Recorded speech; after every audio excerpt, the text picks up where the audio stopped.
বরিশালে ডেঙ্গু আক্রান্তের সংখ্যা বেড়েই চলেছে। বরিশাল শের-ই বাংলা মেডিকেল কলেজ হাসপাতাল থেকে আরো জানাচ্ছেন প্রতিনিধি মোহাম্মদ হুমায়ুন কবির। বরিশালে ডেঙ্গু রোগী আক্রান্তের সংখ্যা বেড়েই চলছে। আমি রয়েছি বরিশাল শের-ই বাংলা মেডিকেল কলেজ হাসপাতালের মেডিসিন ওয়ার্ডের সামনে, যেখানে ডেঙ্গু রোগীদের রাখা হয়।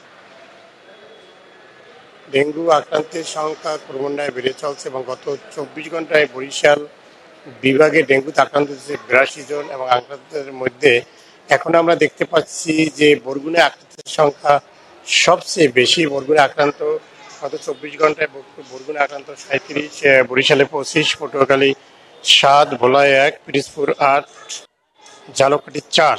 এখন পর্যন্ত মোট রোগীর সংখ্যা রয়েছে 9,500 জন আক্রান্ত হয়েছে এবং ছাড়পত্র নিয়েছে 9,257 জন।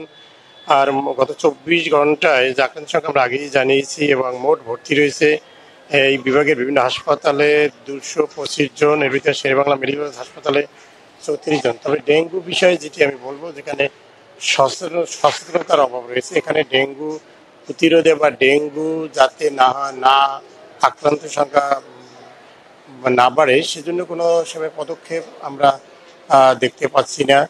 আর এই কারণে ডেঙ্গুর সংখ্যা ক্রমেই বেড়ে চলছে। বরিশালে যদিও শের-ই-বাংলা মেডিকেল হাসপাতালে আক্রান্তের সংখ্যা বেড়েই চলছে এবং এ পর্যন্ত ডেঙ্গুতে বরিশাল বিভাগে 19 জন মারা গেছে। এর ভিতরে শের-ই-বাংলা মেডিকেল কলেজে 11 জন, বরগুনায় 7 জন এবং পটুয়াখালী 1 জন রয়েছে। এই ছিল আমার কাছে ডেঙ্গু পরিস্থিতির সর্বশেষ।